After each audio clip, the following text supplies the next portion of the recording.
Another day, another Jayfern's wife story.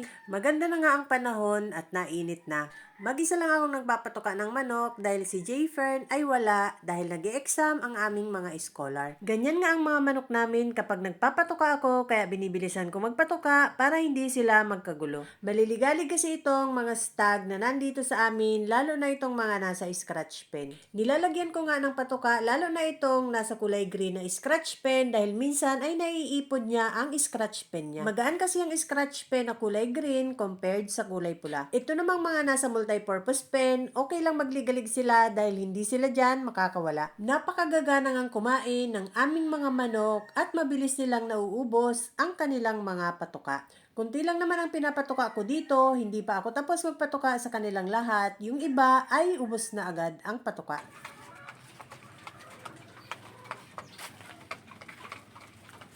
Bilis tumuka.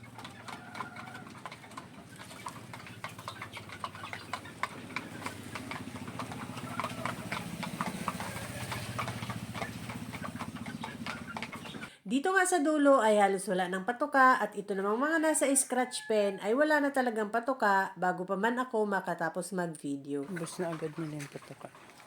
Pagkatapos ko ang magpatuka ay nagwalis muna ako ng mga laglag na dahon dito sa likod. Kailangang malinis muna dito sa likod bago ko pakawalan ang mga cockerels. Tatanggalan ko rin ng ipot ang mga ilalim ng multipurpose pen at mga tangkal. Pagkatapos kong walisin itong mga dahon ay inipod ko muna ang mga manok na nasa scratch pen papunta dito sa gitna para mawalis ko ang kanilang mga ipot na nasa kubo. Magdamag kasi sila dyan na nasa scratch pen kaya kailangang linisin ang mga ipot nila. Naaapakan kasi nila yan at nadudumihan ang kanilang mga paa.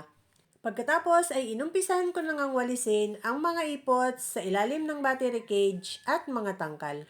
Ang mga winawalis kong ipot dyan ay nilalagay ko sa aking mga tanim na halaman. Yan ang ginagawa kong fertilizer sa aking mga pananim. Pagkatapos kong maglinis ay pinainom ko na ang lahat ng mga manok. Tubig lang ang pinainom ko sa kanila ngayon. Every other day lang kasi kami nagpapainom ng vitamins sa aming mga manok. Lalo na dito sa mga stag. Dahil yan naman ay regular na nabibigyan ng vitamin B complex. Ang mga cockerels naman hindi namin araw-araw pinapainom ng vitamins dahil nagiging matatapang. Kaya every other day namin sila pinapainom ng vitamins.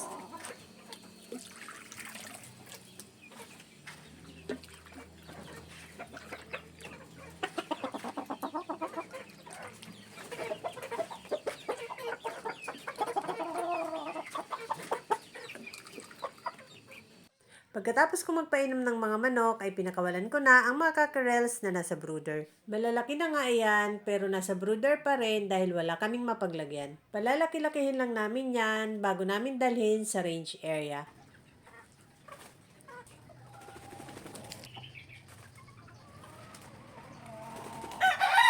Pagkatapos, ito namang nasa tangkal at yung nasa kabilang brooder naman ang pinakawalan ko. Anak ng 7 times winner broodcock namin, itong nasa tangkal kaya hindi namin yan dinadala doon sa range area. Dito lang namin naalagaan yan at palalakihin dahil gagawing broodcock. Itong dalawang cockerels na ito ay kasamahan ito ng mga nasa range area. Naiwan itong dalawa dito dahil ginamot pa namin ang sipon nila bago namin doon alpasan. Magaling na itong dalawang ito kaya alpasan na rin ito doon sa range area. Itong nasa multi-purpose pen, 2 pulet at isang baby stag ay anak din ng aming 7 times winner broodcock. Hindi rin nga ito dinala sa range area dahil dito namin ito palalakihin. Pagkatapos ko ang pakawalan ay pumulbog na itong mga nasa brooder.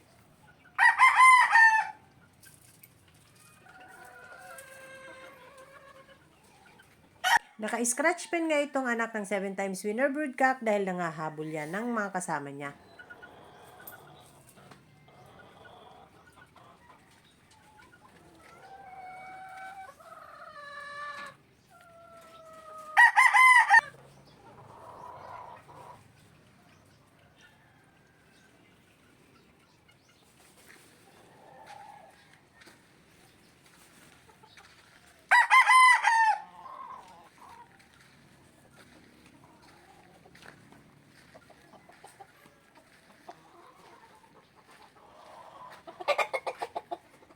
Ang mga manok na magkakasama sa kulungan ay magkakasama din dito kahit inalpasan na namin. Kanya-kanya din sila ng pwesto ng tambayan para hindi sila awayin ng ibang mga kasama nila.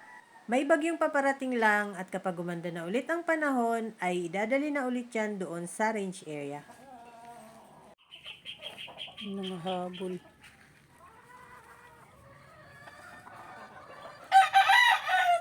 Magkapatid yung dalawa pero ito mas bata itong malaki. Yun. Mas matanda pero mas maliit. Pumayat pa naman ng tubig dati.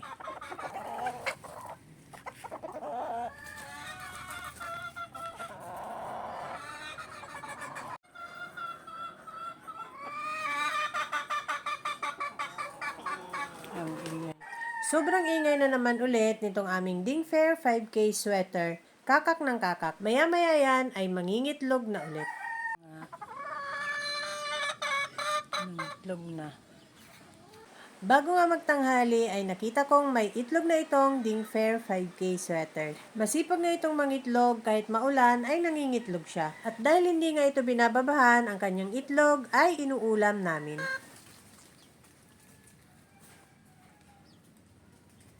Tanghali na at tiktik pa rin ang sikat ng araw pero bandang 2:00 yan ay kumukulimlim at umuulan. May low pressure area na naman ulit kaya hihilahin na naman yan ang habagat. That's all guys. Thank you so much for watching. Please like, share, and follow for more. See you on my next video. Bye!